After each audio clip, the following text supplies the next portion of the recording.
পানশিও। ভারতের উত্তরপ্রদেশের ফাতেহপুর জেলার ১৮৫ বছর পুরনো নূরে জামি মসজিদের একটি অংশ ভেঙে দিয়েছে উত্তরপ্রদেশের স্থানীয় জেলা প্রশাসন।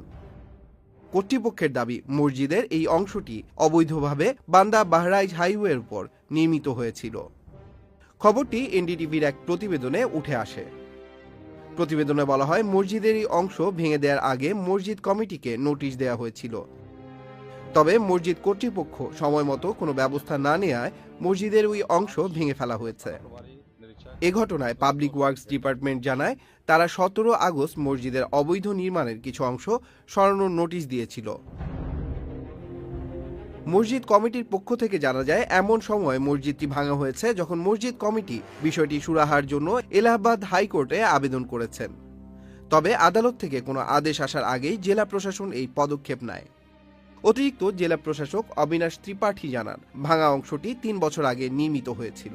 অন্যদিকে সুপ্রিম কোর্ট স্পষ্টভাবে বলেছে যে কোনো অবকাঠামোকে আদালতের নির্দেশনা ছাড়া বুলডোজার দিয়ে ভাঙা যাবে না।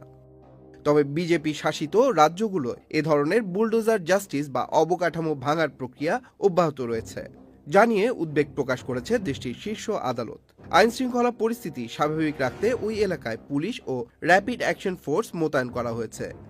Tanmoy Mahmud, channel I online.